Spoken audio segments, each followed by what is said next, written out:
All right. I'll let some folks just settle in real quick, and then we shall begin in 1 minute.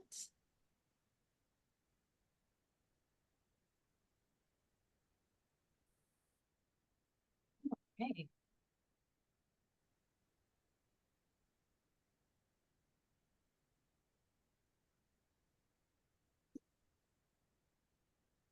All right. Hello and welcome, everybody. I hope everyone is doing well. And thank you for joining us tonight. Firstly, I just want to, just say thank you for being here tonight online. And we are excited to have you all for our 155th meetup as Kamwo meetup group, which is pretty cool. It's been going on for quite some time. My name is Hayang Lau, and I am the Community Engagement Manager at Kamwo and also the host for tonight's event. I'd like to extend a warm welcome to all of you tonight. Tonight, we aim to provide you with an enjoyable and informative experience, and we always aim to host these events at least once or even twice a month. I think we have another one coming up next week as well. And the core mission of our meetup group is to connect our members with esteemed authorities in our profession. We are deeply committed to using events like these to foster connections and build a stronger sense of community within our field. So if you want to know about more info on these kinds of events, we do have a private Facebook group that we just created called Kamwo Meetup earlier this year. And this is exclusively for Chinese medicine practitioners and students. So we encourage you to join the group if you haven't already, and that will help you stay updated for the upcoming events. So as a special thank you for attending tonight's event, each one of you will receive an email containing a $20 coupon on eScript online store. So along with the coupon, there will be a link to this recording as well. And this will be made available to you sometime next week. So probably on next Tuesday when I head back into the office. And just in case you don't receive it by Tuesday, just send me an email at hayang@kamwo.com or events@kamwo.com, and then I'll make sure to get it to you. So the talk tonight is expected to last approximately an hour and a half. And this will include a lecture and Q&A session, and we expect to conclude around 8 p.m. Eastern Standard Time. So before we begin, I would like to share a few ground rules. So I kindly ask that you keep your mic on mute to minimize background noise and hold off on questions until our guest speakers are ready to take questions. And if you have an urgent and relevant comment, just type it in the chat box. As your host, I will notate the questions and make sure that the speakers get to see them towards the end. And this is to ensure that the lecture remains uninterrupted. So let's try to hold off on the questions until the end of the lecture for the interest of time. So, okay. It is time to introduce our esteemed guest speakers of the night. It's Sharon Weizenbaum, Carolyn, Radice, and Suzanne Connole. So between them, they have over 90 years of teaching and clinical practice experience, and we are so excited to have them tonight. They are all deeply committed to the transmission of East Asian medicine, and it is this commitment that led them to help create a community space called the White Pine Circle. And this community circle prioritizes education and mentorship. And I'm really excited to hand this over to Sharon so that we can learn more about it. Thank you. Yeah. Thank you very much. Yeah, this White Pine Circle, I'm one of the founders, and Suzanne and Carolyn are on the board of the White Pine Circle. And it's a platform that offers all kinds of education and support for practitioners. And this course that we're here to talk about tonight, the Women's Great Turnings, is hosted by the White Pine Circle. And so I want to give some introduction to kind of the approach of this course. And it really is looking at the phases and stages of women's lives that we're calling the Women's Great Turnings through the lens of classical East Asian medicine. And what we mean by that is that we base our understanding of physiology, pathology, diagnosis, and treatment through a classical lens. And that means that it comes from Han and pre-Han texts. And that basically means from the Huangdi Neijing and the Shanghan Zabinglan. So we would consider those classical texts. So texts that are about 2,000 years old. And so the physiology that we're using, that I'll introduce a little bit today, is really a Neijing physiology. And it's our understanding that the Shanghan Zabinglun, which is the name for the two books, Shanghan Lun, Jingwei Yaolui, that those books follow the physiology of that's described in the Neijing, which is basically circular dynamics. And so, you know, in terms of herbal formulas, there are all the classical formulas that come from the Shanghan Zabinglun.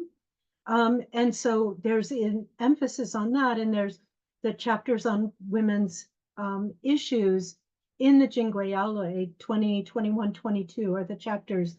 And so there's a focus on those formulas, but we're not limited to just those formulas. Like, all of us have a lot of experience and have studied with teachers that use formulas we're very familiar with as well, like Lungdan Chegantang or Shenling Baijusan, that are not formulas from the Shanghan Zabinglun.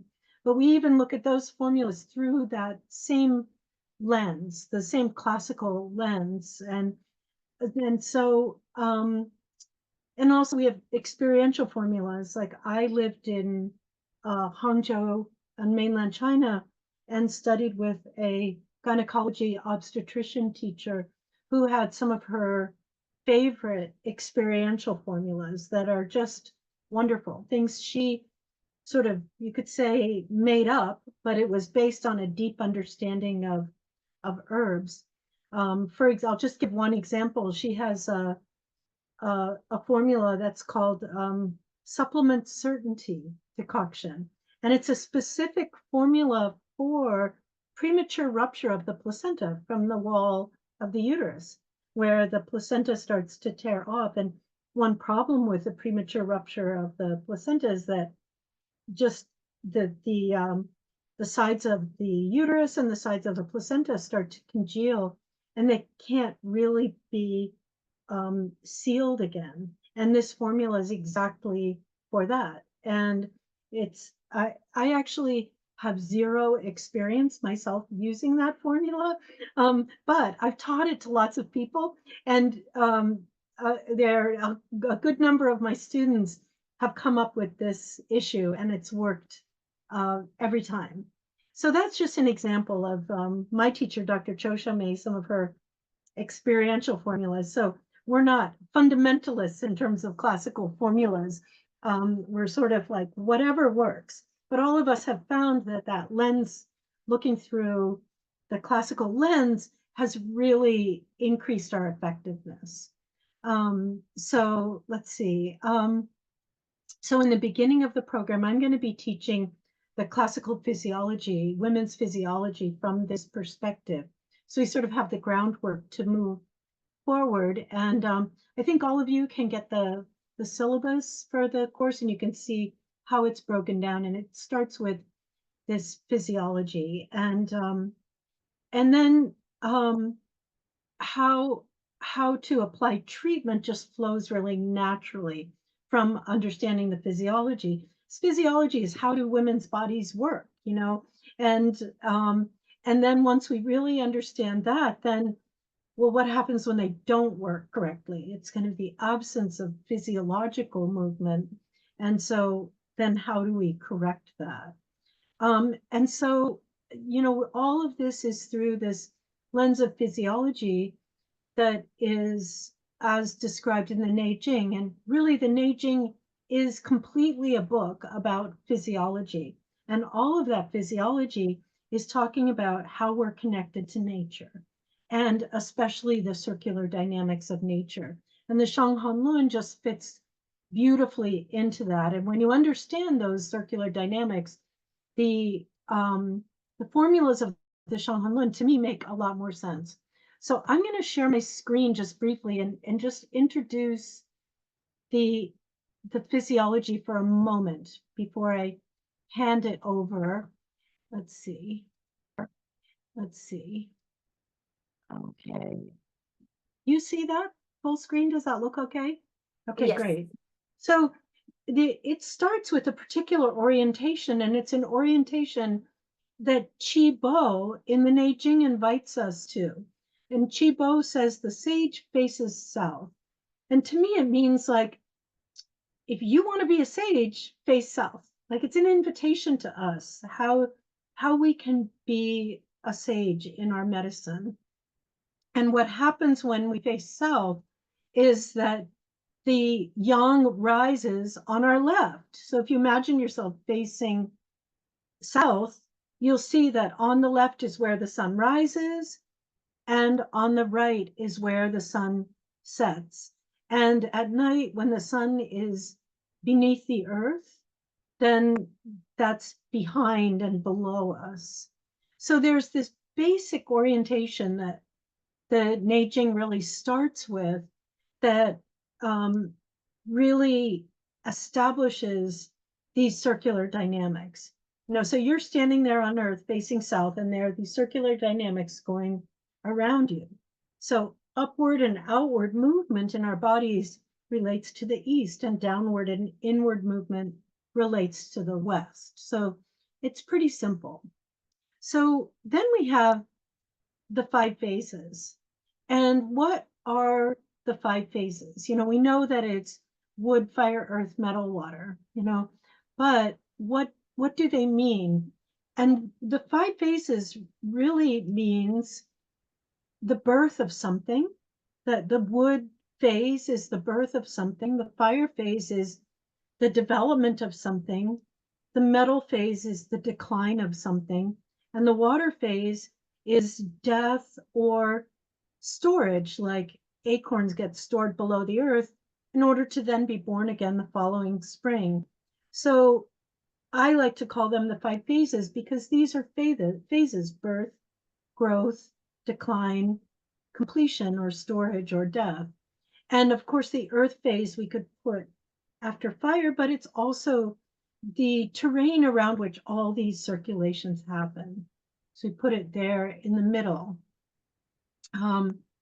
So these 5 phases are in everything that happens in our bodies, from just our whole body being born, growing, maturing, declining, and aging and dying, so that there can be new babies born and life can continue.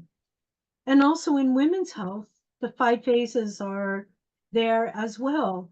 Like an egg matures, the endometrium matures, and then there's flourishing where there's ovulation, and then the endometrium starts to break down if there's not a pregnancy, and then there's completion with the menstrual flow, and a new cycle starts. So we see these 5 phases in many things. Here we have conception and growth, so the beginning of things, and development, and further development, and completion. So we'll be looking at pregnancy through this lens as well. And it offers so much insight into how to work with pregnancy, just this simple 5 phases. Now, of course, the Shanghan Lun talks about the 6 channels, right? And so that Liu Jing, what are they? We can call them the 6 confirmations. I would never call them the 6 levels, because that's not at all what they are, because they're really related to circular dynamics. Everything in Chinese medicine is related to circular dynamics. Nothing is linear. So let's go on. I call them the great sweeping motions. So the phases are on Earth, like something's born, it develops, it declines, it finishes. But these great sweeping motions are that are the 6 confirmations, are movements that are going on in heaven and that are related to the celestial bodies that cause birth, growth, decline, and completion. And probably one place you can see this most dramatically is if you have a garden, and you see like okay, here is the Earth orbiting the sun, and what happens is, wow, in the springtime, everything starts to grow and it gets warm, and then in the summer, it starts to flourish, and then in the autumn, it declines, and then everything dies off in the winter. And that's all due to circular dynamics of heavenly bodies. So those circular dynamics affect what's happening in our bodies. And so here we can see, even we can see another example is just the sun is going around. I mean, from our perspective on Earth, it looks like the sun is rotating around the Earth. And when it goes down, we get sleepy, and yang goes down in our bodies. And when yang starts coming up in nature, when the sun starts coming up, we wake up. So the wheel that's going around in heaven is also going around inside of our bodies. And the great sweeping motions are the 6 conformations. So we have Shaoyin, and the function of Shaoyin is to bring in yang from heaven, yang, Shen, imperial fire. You could call it all those things. And it brings fire from heaven, from the heart, into the kidney water. So we can see that Shaoyin isn't a location. It's not an organ. It's a great sweeping motion. And so when we treat Shaoyin, we're promoting this motion. And Taiyang brings fire up from within water, from the north to the south. And Taiyang is about upward and outward energy. So on the right, we have going down, which is the west. On the left, we have Taiyang bringing things up and out. Certainly, Taiyang formulas all have pungent warm herbs that bring our life force up and out to the surface of the body. So we'll understand, why is Guizhitong used? It's the first formula mentioned for pregnancy in the Jingui Yaolai. Why is that? How does it benefit pregnancy so much? We'll really get into understanding that. So we have this idea, and then we look at the Yang Ming great sweeping motion, and Yang Ming works with Shaoyin. It's the vertical tube that the Shaoyin is able to travel through. So, and it relates to our digestive tract, which is downward vertical. Things come in from the top and they go down. And the Shaoyin, it says in the Neijing that the Yang Ming is the mediator for the Shaoyin. It mediates between the heart and the kidney. Without Yang Ming, that Shaoyin couldn't function. So Shaoyin and Yang Ming work together in the West, and both of them have this downward movement where then there's our food and fluids coming in.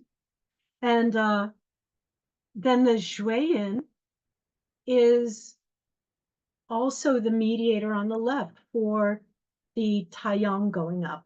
And all this might sound a little strange and vague, but maybe you can get the idea a little bit. Especially the Zhuiyin is incredibly important for women and pregnancy and the patency of pregnancy. Like, understanding Zhuiyin is, I think, one of the primary keys to treating habitual miscarriages and in general the health of the pregnant women throughout pregnancy and postpartum. And so it's this blood that connects from the north all the way back up to the heart in the east. And I won't go over the Shaoyang and the Taiyin at all here, but you can get an idea. And it's these great sweeping motions that generate birth, growth, decline, and completion in every way in our body, even the birth of cells, the growth of cells, decline of cells. And so our diagnosis is about, how are these great sweeping motions doing? So we'll really learn how to see when they are not functioning properly. So all of us have found that this perspective adds a lot of power to our work with women. So I think I'm going to hand it over to Suzanne, and and Suzanne will, I think, give some examples of, much more clinically direct examples to you. And please feel free to ask me any questions at the end. Okay, thanks. Thank you, Sharon. That was a great introduction. All right, I'm going to go, let me share my screen now.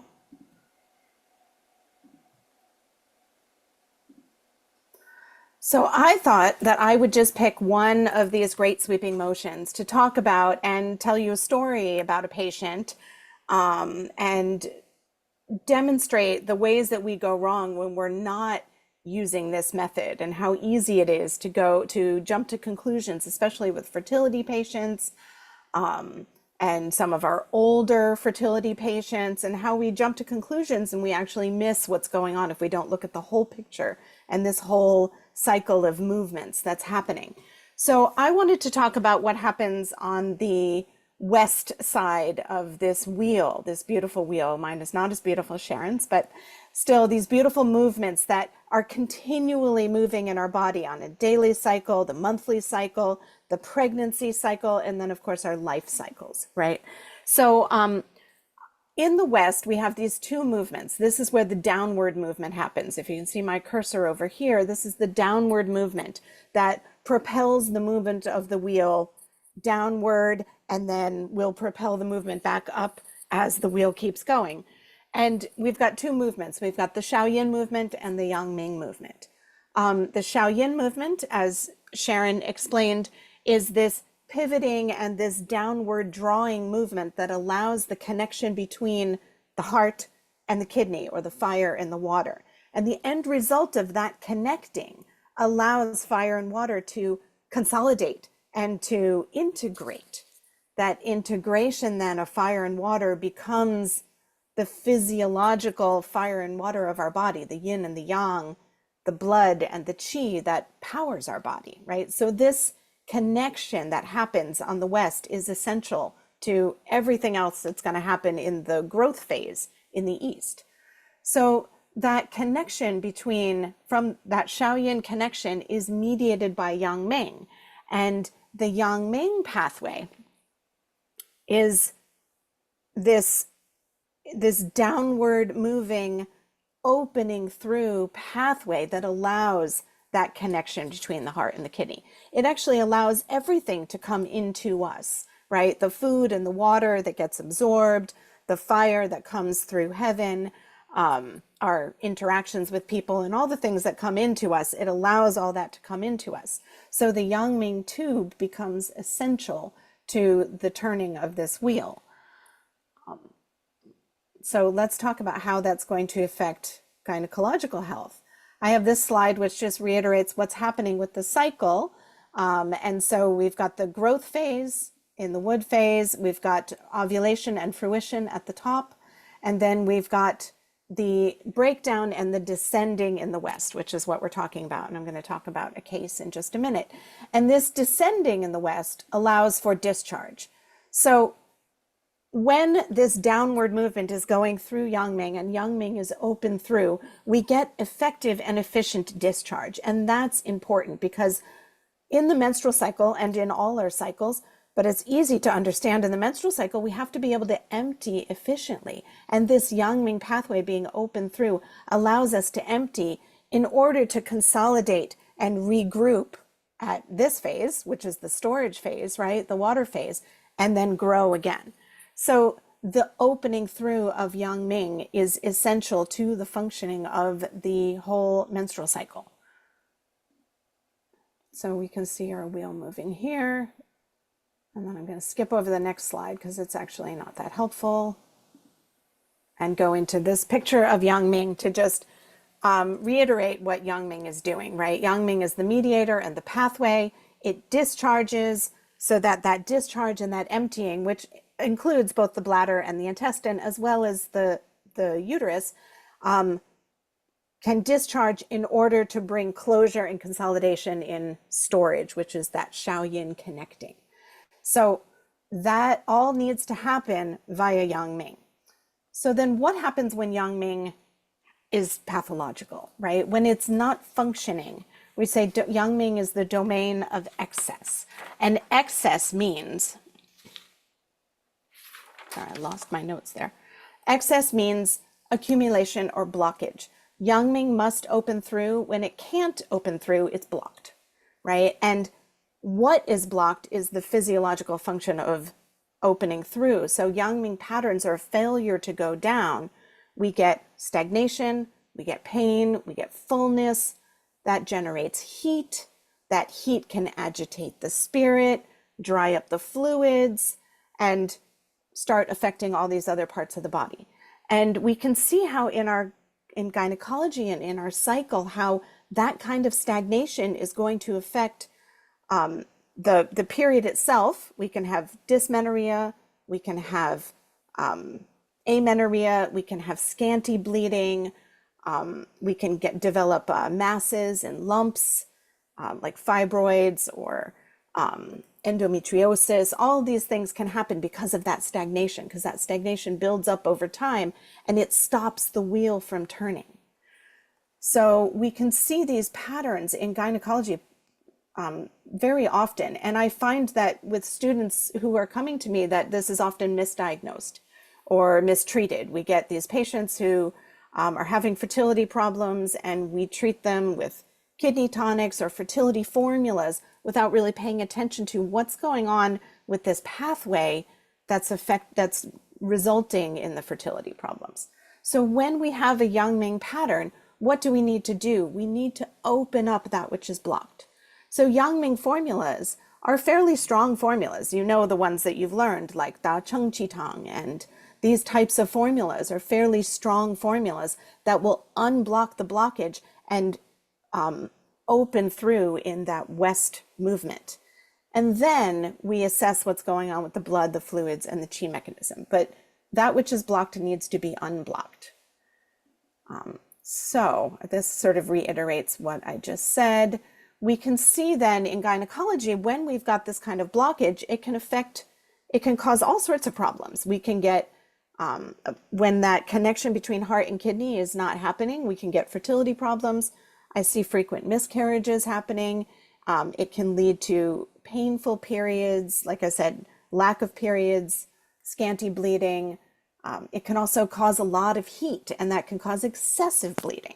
So we can see how this kind of blockage can cause multiple problems in our cycles. So I want to talk about this case. I'm just going to kind of tell the story of this case. And I talk about this case a lot because it was very early on in my practice. I think, Sharon, I just started studying with you, and I just saw things in this patient that maybe I hadn't seen in the past. So this patient was referred to me by another colleague. She'd been trying to conceive for a long time. She had first tried naturally, and then she went with a fertility clinic, had multiple rounds of IVF. I can't remember how many, honestly. I feel like it was like 7 or so.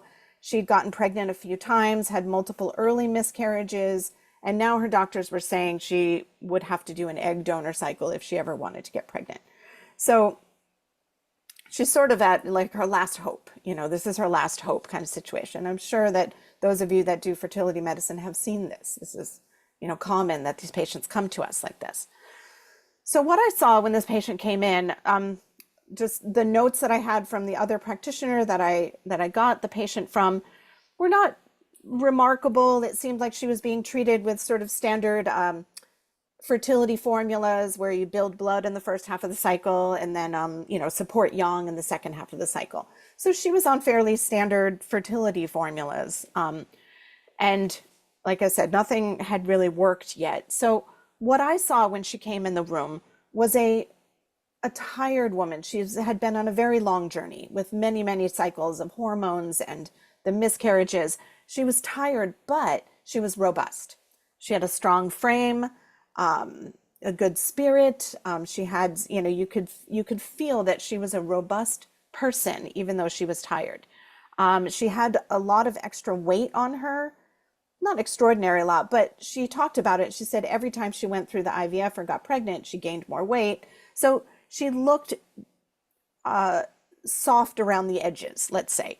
Her cycles were all over the place from the hormones, but I was able to establish that she did have regular cycles before all the hormones, and but very scanty, not very heavy bleeding, and a lot of pain, dark blood with clots, and so a lot of blood stasis signs. And when I did her abdomen and looked at her tongue, I was able to support that there were blood stasis signs there. She was also a little agitated. She was hot and sweaty, kind of doing this a lot, like sweating a lot, red cheeked. She said she wasn't sleeping, and so that made her more tired. She'd taken Swanzhou Rentang and a bunch of other sleep stuff, and it wasn't working. Acupuncture was helping her, but otherwise she was very uncomfortable. She seemed kind of hot and pent up.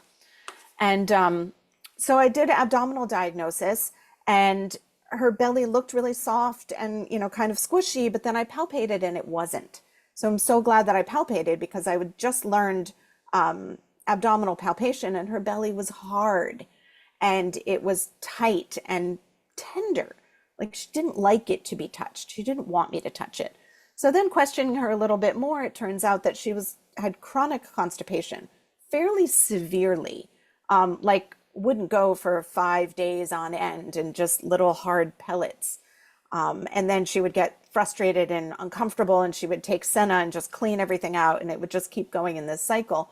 And she had been doing that for like 15 years, like for so long. And none of that had been in the notes that I received from the other practitioners. So I feel like maybe nobody really knew that this was a pattern. But it was a big red flag for me, because it was severe, and she's taking laxatives, which are not good in early pregnancy, as we all know. So I talked to her a lot about moving that stagnation and how that stagnation was affecting the quality of the blood and the uterine environment itself, and that may be affecting, why she can't hold the pregnancies. And we talked a lot about that. And because she was doing an egg donor cycle, she had some time. Because a 41-year-old patient, they don't want to give you any time to treat. They want to get pregnant. But because she was going into this, we had some time. So she agreed to work on herbs and diet, and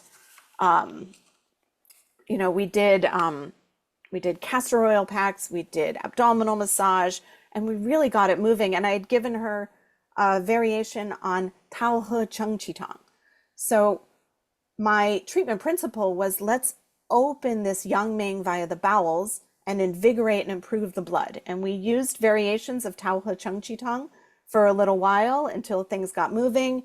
And then I did this strategy of pulling back, taking out the Da Huang and the Meng Xiao, and using like Tao Ren and Deng Gui to keep the bowels moving, and using Qi movers. And eventually, after about 2 months of treatment, she was going to the bathroom quite regularly, and she was ready to go into her cycle, which was pretty amazing, because a whole bunch of things changed for her. Her color changed. She got more moisture in her skin. Her menstrual blood got redder and fresher. She lost weight. She felt stronger, and she was sleeping, because we moved the stasis through. And that heat that was building up, that was agitating her spirit, cleared with the opening through. And that heat was no longer there. So she felt so much more comfortable in her body. And she, the story ended with her getting pregnant with twins, and actually having a very healthy pregnancy.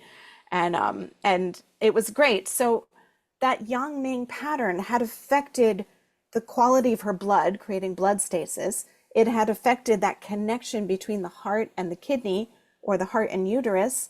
And that was preventing the growth in the uterus. And the uterine environment was not optimal for growth.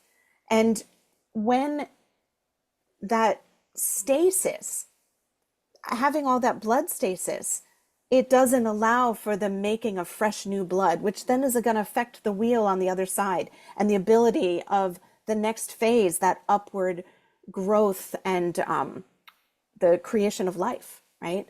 So that blood quality was essential to the flourishing and the growth of the embryo, and she wasn't able to get there because of this stasis. So I feel like that stasis really affected the whole situation, the uterine environment, the blood, and her ability to hold the pregnancy.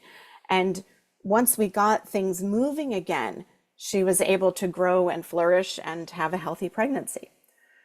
So I use this story a lot because I think that it's a good it's a good example of where we might go wrong. And this is the same slide that Sharon used just to show that she was able to get pregnant, but she never got past this phase, right? Because the wheel was stuck over here, which meant that it couldn't rise and flourish all the way to a full healthy pregnancy. So we'll go through that. So another thing that we're going to do in our course is talk a lot about diagnosis and where do we go wrong? Where do we jump to conclusions? We all do it. It happens very easily when we're not paying attention or we're not really carefully going through all the signs and symptoms and looking at the whole body. It's so easy to make assumptions. For example, it's so easy to say there's kidney deficiency. Her age, recurrent miscarriages, fertility struggle, immediately many practitioners would go to kidney. But in this patient, I didn't actually really find any kidney signs. She's a little tired, but she didn't have kidney signs. Another conclusion that could easily be jumped to here, and in fact was because she was taking the Swanza Rantang, was that all her insomnia and anxiety was heart blood deficiency. I see this all the time with students, like, oh, they have insomnia, it must be the heart blood. But in this case, it was all that heat that was pent up that was agitating her spirit. And it wasn't the heart blood at all. So those formulas didn't really work for her. Blood deficiency is another conclusion that we jump to when patients have scanty bleeding, that we assume that, oh, if there's scanty bleeding, it must be blood deficiency. But in this case, it was stasis more than blood deficiency. There was a lot of excess stasis here. So we needed to move that in order to generate new blood.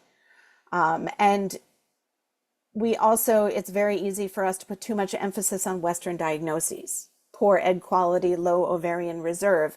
And ideally, we should put those diagnoses on the side and look at our patient and figure out where is their yang being blocked, where is their wheel not turning, and that will help us treat their whole cycle. So I just put a few notes on the formula that I used, which was the Tao He Cheng Chi Tang, which is a combination of opening through the bowels and invigorating the blood, which is exactly what we needed to do here. And this formula is usually used for a patient that has this Da Huang presentation of fullness, of constipation, not always constipation, but some kind of fullness and stagnation in the abdomen, restlessness, irritability. Their tongue will often be red with a yellow coat in a robust constitution. Now, you can certainly have a Da Huang pattern in a patient who doesn't have this, but this is very common to see this. And in menstrual disease, then you'll also see the blood stasis along with it. The pattern is called blood amassment. And that blockage in the West is preventing the wheel from turning upward in the East. This is my little picture of what the formula does, because we have a blockage here, we get stasis, sometimes we get bleeding from that stasis, and we get agitation and fire above. So that's my little picture of what's happening there. So I'm going to go ahead and stop here and pass it on to Caroline, who's now going to talk about movement in the East. So let me stop my share. And I'll pass it on to Caroline. Thank you. Hey, thank you, Suzanne, for a beautiful presentation. I will take the mantle now and share my screen. We do a lot of, I think, incredibly generous things in this program that we don't see in a lot of other places necessarily, because you have different teachers that all are sharing this sort of way of looking at generally women's health. but we're doing it in a very broad way because we're talking about physiology, pathology, and then walking through all pathologies associated with the menstrual cycle, pathologies associated with fertility, associated with pregnancy, associated with menopause, and other sort of related conditions. And every single week, we're having forums to discuss cases. There's so many cases in this, so you can really see it working and coming to life. Sharon has translated thousands of pages of ebooks of cases that you have for reference. There's so much incredible material. You will never be short of material that will, again, illustrate and emphasize how much this wheel view makes sense in how we're diagnosing. So I'm going to pick up with a section that I teach, which is the menopausal syndromes. And how you might apply Guizhar-Tong to that. Now, Sharon mentioned earlier that Guizhar-Tong is one of the most common formulas for pregnancy, is one of the first ones used, but it also can be used in various forms for menopausal syndrome. This and the fertility section that I sort of lead with lots of help from lots of people is associated with a lot of Western terminology because the patients come in with so much Western terminology. So they don't always understand what they're talking about. And I feel like there's so much education that we have to give from both an Eastern and a Western perspective. So what does it really mean to be in the menopausal syndrome? So the idea of perimenopause is fairly confusing. It's sort of this time period that precedes the final menstrual period. For some women, it's 5 years. For some, it's 10 years. Average onset is sort of in the late 40s where you start seeing these kind of crazy changes in the cycle, which are not necessarily ones that we're going to make a lot of changes with unless there are pathologies associated with that, like heavy bleeding or discomfort or other things. And it's the fluctuations that come on during this time period where you see symptomology. So menopause itself is not a disease, but there are disease patterns associated with it. So when we talk about, I'm in menopause, someone's in menopause, a woman comes in, what does that really mean? Well, there's leading up to menopause and then there's after menopause. So there's this long period of time that leads up to this post-menopausal phase of a woman's life, which is really a third of her life where things get reset. And the symptoms that come up in that crazy transition usually stabilize after a few years. Some unlucky women, they do not, but that's normally when we're seeing patients who are in this phase of their life. So it's not really an event like, woohoo, I'm done.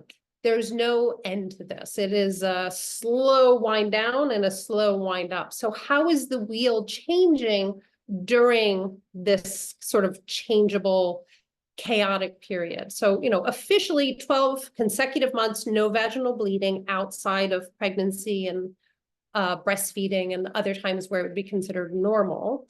So it does represent the end of fertility, and the average, and this is sort of worldwide, is around 51. And I've looked at multiple resources. It's just around 50, 51 in most places. And this can be preceded by what we call the time around menopause, by 5, 6, 7, 8, 9, 10 years before that final menstrual period. You never know when that last one is coming. You're like, am I done yet? Am I done yet? And then that 12 months go by, plan the party. You're done now. So although you have had that 12 months go by, you may not have had all the symptoms alleviated. So they can persist for some time afterward. I am notorious for giving a lot of links, a lot of reference articles, a lot of research, because I want you to understand where I'm getting this information. I'm not making it up, but I'm sharing my experience and I'm backing it up with information that's available. So what is the time period we're really talking about here, right? It's usually somewhere in the mid 40s to mid 50s where we're seeing all this chaotic transition. From a Western point of view, it's a hormone change. But from a wheel point of view, it's something else altogether. This is one of my favorite slides.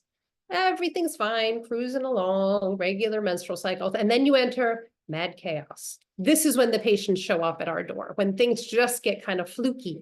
And how does that look for us on the wheel? What we want to do is transition from this mad chaos phase to the new reset, where there's no cycles, but there's also no pathology. So looking at menopause, this is sort of revelatory, I think, in many ways, because this is not how we talk about it traditionally in TCM practices. So you all know Neijing, these cycles of 7 that they are applied to the female at 49 years. Ren and Chong are completely empty and the Tiangui has dried up. Hence, the flow of the menses ceases and the woman is no longer able to conceive, describing the 7-year cycle of women with the cessation at 7 times 7 or 49, which is fairly consistent with that average 50-51 age where you see the final menstrual period. So menstruation stops due to an empty Ren and a weakening Chongmai, and that is all. So this is from a Lantern article written by Dagmar Hem from some years ago called Menopause, Natural Process or Disease. What do the classics say? And because we refer back to the classics and we use it to guide us when we're making diagnoses using the great turnings, it's important for us to make sure we're looking at other people's impressions as well as what the classics really say. So interestingly, there is no mention of kidney deficiency, which modern TCM regards as the root of menopausal problems. So I go into this a little bit more in the actual program, but this became sort of a direct translation in the 60s as a Western definition of menopause equals kidney deficiency. And that's not necessarily what we see in our patients. So going back to something Suzanne said, which is jumping to conclusions, someone's had a lot of miscarriage, they must have kidney deficiency. Someone's having trouble with fertility, they must have kidney deficiency. Someone's in menopause, they must have kidney deficiency. Now there is a kidney element to this for sure, but what are we really treating in terms of symptomology? It's not just about tonifying the kidneys. So the kinds of things we're talking about, hang on, are the core 4 symptoms, or what I'm going to kind of focus and even hone in on a little bit more, which are the vasomotor symptoms, what we traditionally think of as sort of the hot flash night sweats part of menopause. Vaginal dryness and dryness in general, mood issues, and sleep disruption. So these are the most common types of pathologies that we see, but jumping to any conclusions about them may lead you to the wrong place. So I am going to sort of reiterate what Suzanne was explaining regarding the Western part of the circle. So using a slightly different animation here. We know the imperial fire in the heart needs to be rooted, right? Fire will naturally ascend, and we don't want it ascending.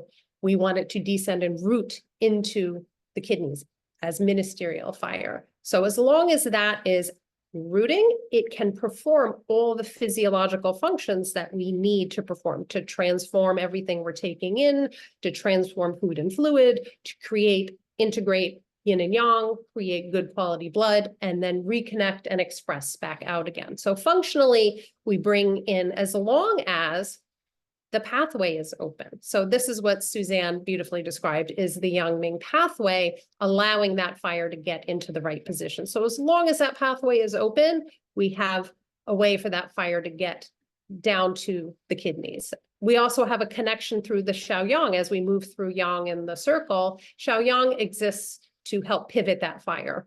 Xiaoyang is where we take Yang and start transforming it into Yin. And we won't go into too much depth on that, but if you have blockage in that downward tube or blockage in that pivoting mechanism, that is where you're going to see blockage in the West causing excess heat patterns. So right now we're sort of in the Yang Ming phase of New York, apparently, because we are all having a lot of excess heat right now. If you're not in this area, there's a lot of heat that is not getting well rooted. And so those are the kind of patients who have that kind of robust, hot excess, like you just got to open them up and relax them down. If things are able to come down and be open and rooted, then we can reconnect to the east side of the circle. So one thing we talk about a lot is the need to be open in order to be full again. So this is some people, when we're talking about menopause, they are an excess type of stagnation where they have stasis in the West and they have so much heat coming in. So these are the kinds of excess hot flashes and night sweats and things. And you're going to treat that patient by opening through the Yang Ming, not dissimilar from our last patient. So we're treating the patients as they present, not so much the disease. So if that fire is not well rooted, you're going to potentially see problems in the east too, but that's for a later class. So let's look at the way that the wheel might manifest on the east side, where you can also get the fire out of right position and it starts to float up. It loses its anchor. Now, how can this happen? This is different than blockage on the west, because in the east, we want to have containment. We want to have absorption so that everything is well integrated in the body and we can reconnect upward to the heart in the correct way. So if we have deficiency in the east, some sort of weakness in transformation, absorption, then that yang comes out of right relationship and starts to float upwards. That's a different type of rising heat. So if that fire is able to be rooted and help the steaming in the middle, then you're able to create nice yin fluid, which is able to pour down. Yin and yang are able to integrate. But if that is not happening for any number of reasons, then you can have issues with that fluid coming down, integrating with yin and yang, and making good quality blood. Not integrated, then we're going to start seeing problems with reconnecting back upward to the heart and problems with yin and wei being harmonized in the tai-yang connection. They don't stay connected, they don't stay harmonized, so you can see a lot of things come out of right relationship. So what does that mean to be out of right relationship? How can this manifest in a menopausal patient? Well, you understand the blockage on the western part of the circle causing all the stagnation and heat. But on the eastern side, it's a lack of integration that causes things to sort of separate out and not stay connected so that they can return to the heart in a nourished, supportive way so that we can continue moving around the circle. So in a menopausal patient, can you see hot flashes from this? Absolutely. Yin and wei are not connected to each other. Can you see night sweats? You can see leakage. You can see a lot of agitation, palpitations. This is because you're not reconnecting to our heart. So these patients tend to be a little bit more deficient. They're not generating well, they're not transforming well, they're not integrating well. So it's a different kind of patient showing these kind of symptoms that would present as a menopausal kind of pattern. So how can we harmonize the yin and wei? Of course you know how to harmonize the yin and wei. That's Guizhi Tong.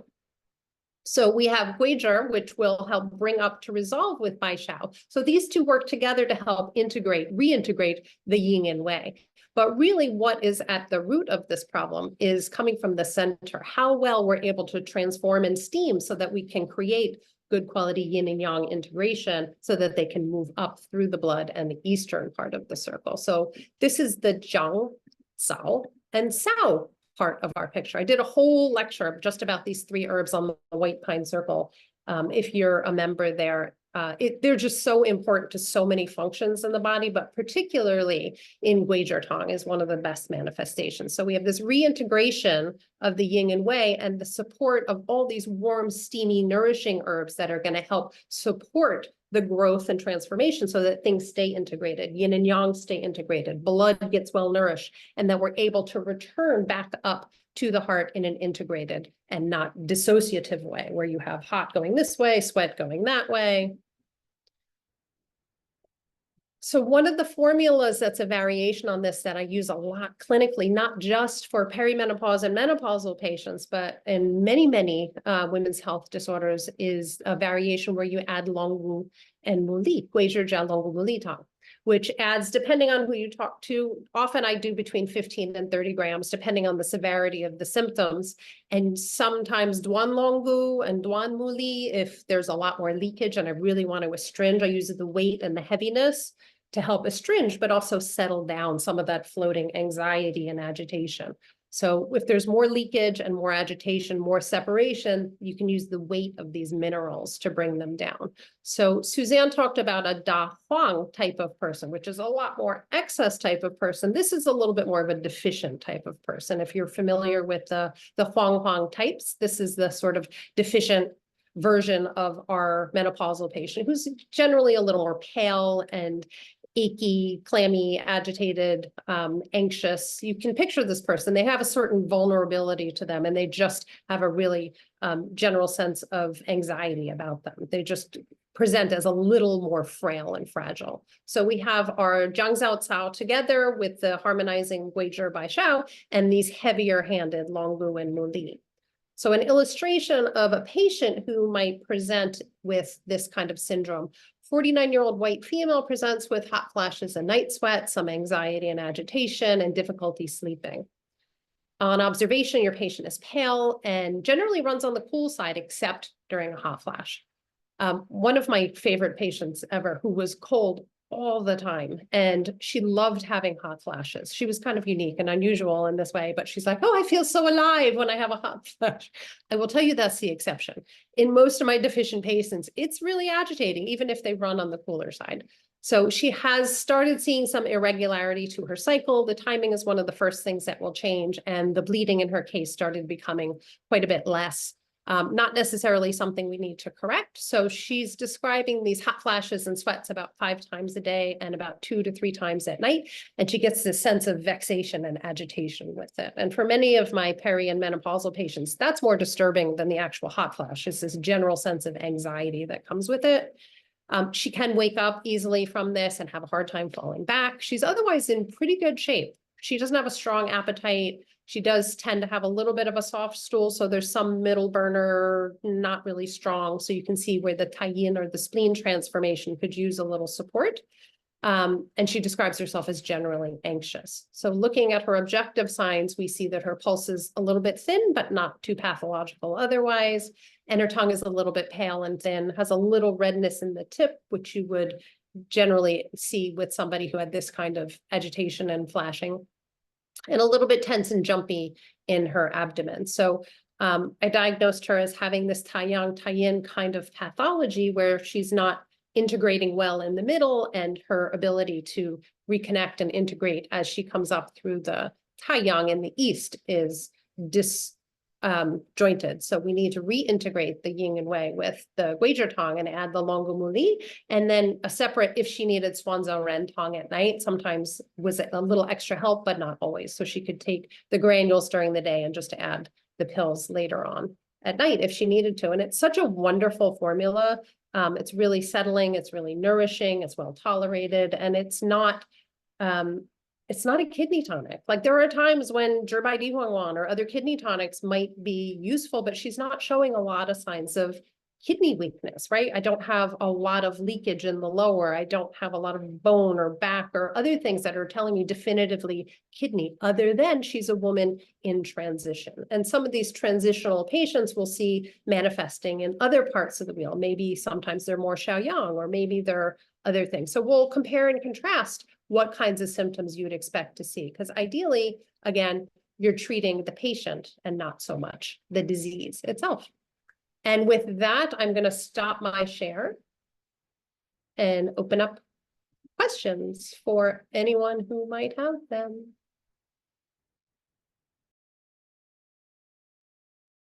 Well, I just want to say thank you so much, like all 3 of you, for joining us tonight. And yeah, thank you. We've learned so much. This is actually really, really interesting information, and I hope everyone else gained like the information they needed. And I know that you guys have a course work coming too, right? The women's great turning as well. That's more in depth. Would you be able to talk a little bit more about that? I guess like when is the course starting, or if there's any early bird specials or anything like that? Yeah, we have already done the course once. It's a 1-year program, and we completed it in the early spring, and there's a new one starting in the fall, another 1-year program. And the last program was great. It was very successful. We have some testimony up on the website at the White Pine Circle if people want to check out what some of the previous students have said about it. And this time we're making a bit of a change in that we're making it a certification course. So there'll be a way to move towards final exam and certification in the women's great turnings. And yeah, we learned a lot, but we're very excited to be doing that again.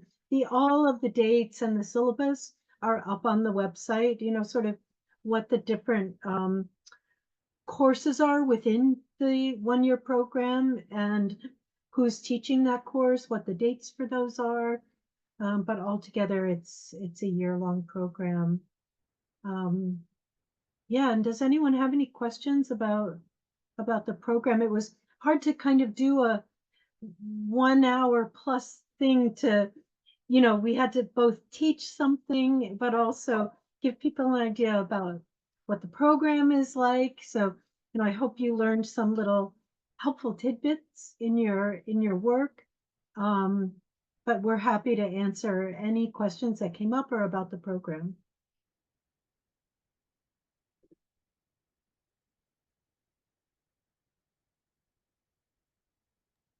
I was wondering if it would be possible to get copies of the slides so we could print them out. It's fine with me. Yeah. So we'll each send our, is that okay, Hayung, to send the PDF to you? Yes, yeah, you can send the PDF to me and then I'll be able to include all the slides to with the recording when I send it out next week. And then we also have a question in the chat box. Does the program offer CEUs for NCCAOM? Yes, in California. Oh, sorry, it's out there. Yeah. Yeah, I think it's close to 70, I think 69. it's 70. Yeah, A it's lot of 70. And You- I also posted the link to the page in the chat if anybody wants it. You can find it at the White Pine Circle, but also I put a direct link there for you. A little something about the ebooks and the handouts. The handouts, we do a PowerPoint, and so you get the PowerPoint handout, but we also create what we call a handout summary, which is in a Word document, and it doesn't have all the unnecessary graphics. Like, we love the graphics of beautiful art, and and we feel like it adds to the presentation, but when you're taking notes, you don't need all of those images, so, and in a Word document, you can sort of work the formatting to add your notes how you want to. And the handout also has the handout summary also has a table of contents. So what you get after a class with that is notes that have a table of contents. And so you can create notebooks that are really easy to use as a clinical reference. So that's very intentional because we want to make sure that, you don't think that you have to memorize everything that we're saying and then have these PowerPoint presentation notes where do you find anything? So we've organized it like that. And then the ebooks that go along with the different sections, like there's an ebook on pregnancy, for example, and it has, different sections like threatened miscarriage or habitual miscarriage, and then formulas for that, but also lots of discussions by various doctors that have been translated from Chinese and loads of case studies. And those can be so helpful, to read through and look at like, oh, that's so much like my patient, and those are also, organized with a table of contents. So it's easy. Like if you have somebody coming in for habitual miscarriage, you can go read up on it and read some cases, read what some doctors have had to say about it. And so there's different ebooks for every section, like on leukorrhea or bleeding disorders. So you end up with a very strong clinical reference library for yourself with the program.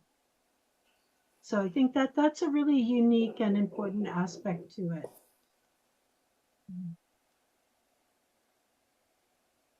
And we will also give you loads and loads of articles for reference, articles to read, to support, to discuss, both from multiple perspectives, because we like to really have a discussion if we can. And there is a discussion that continues offline as well on the forum. So we have a regular forum on every module where we talk about, well, you spoke about this, I had a patient like that, and how would this fit in there? And everyone can contribute together, and they're as active as you want them to be. And you could certainly take this program and not do the certification. You could be a fly on the wall if you want to. But I think you're going to want to really immerse yourself in it because there's so much. I'm going to call out, with her permission, Ria is here today, and she was actually in our first program. If you wouldn't mind just sharing a little bit of your experience, like why would you take it again? Here you are again. I retake, just to answer your question, I'm taking it again because it just had so many nuggets in it that,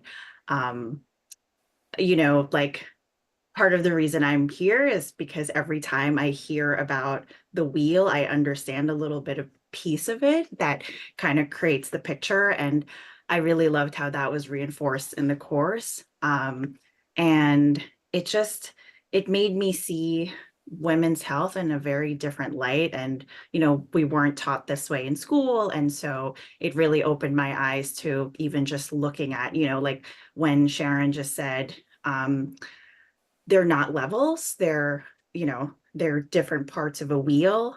It's really changed my perspective, and not just on looking at physiology, but also understanding how much deeper and how many purposes different formulas have. And so I've been able to even just take the wheel and not just apply it to female patients, but begin to see it just as how human beings kind of exist. So yeah, hopefully that answered your question. Thank you.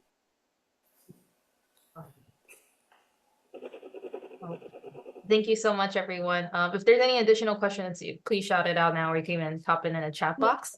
And I yes. have a question Oh. for the group, which is, I wonder, like, how many people is this?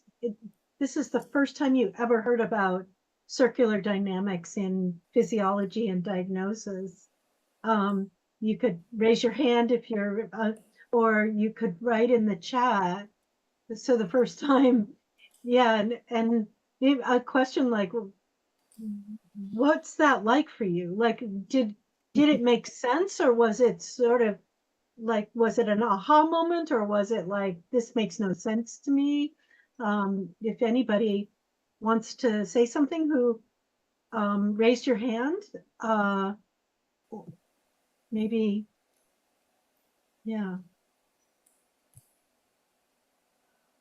I mean, I'll say I feel like the only thing close to it is thinking about like liver and lung, or that's not the only thing, but I had been trying to think about like things that go up so that things go down, and things that go down so that things go up.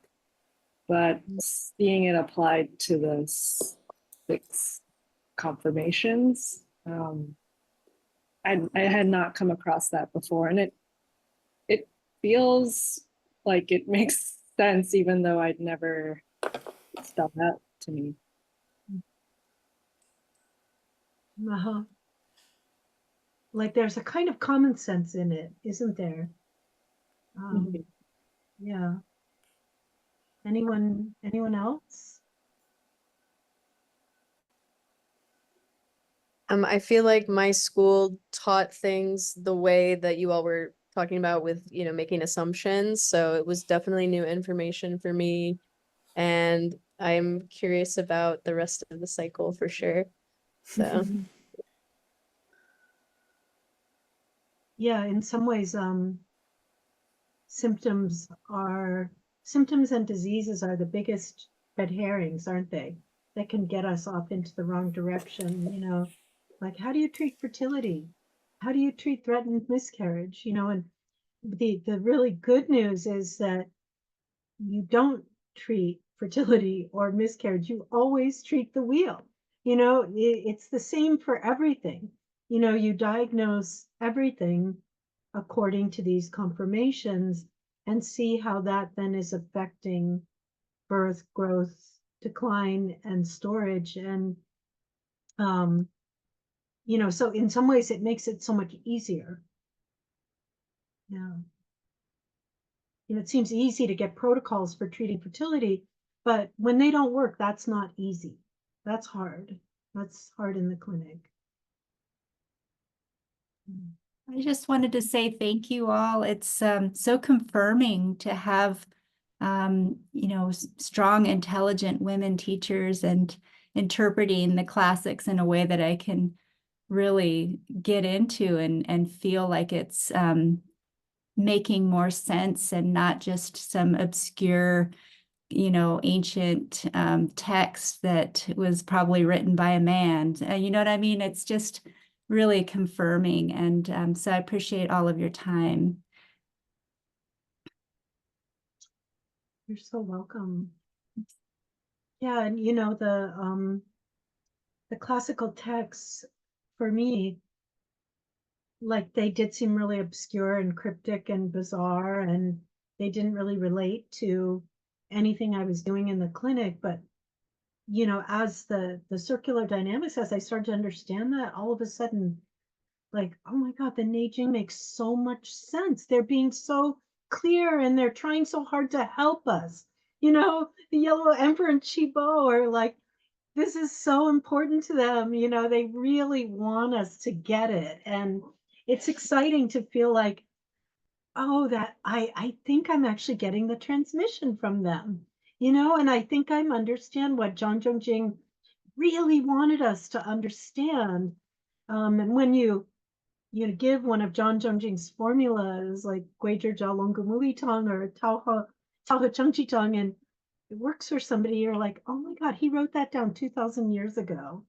And I just gave that to a patient, and it worked. Like that's amazing, that feeling of being connected back to this lineage. Like this is our lineage, and we're able to receive those teachings, I think, as they were meant to be received. Yeah, cracking the code. It is like a code. And when you crack it, all of a sudden, all these things fall into place and make so much sense. That seemed like you couldn't possibly understand it before. And I just want to add that going through this, really learning how to diagnose is something that we're not taught well in school. And you will learn how to diagnose patients and feel confident making these choices, saying, oh, I know how to fix that. And you'll see it work. And it's just unbelievably satisfying to really work with this medicine and see it work as well as it does, instead of feeling like I have no idea what's going on and I don't know what to do with this. But the good news is you also have people to reach out to if you feel like that. You're never alone with us.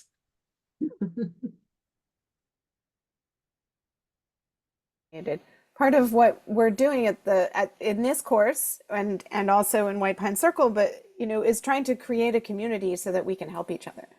And so that's a part of why we do this, and why we want to spread this to more people, is to create a community so that we can help each other when things get hard, because they get hard for all of us.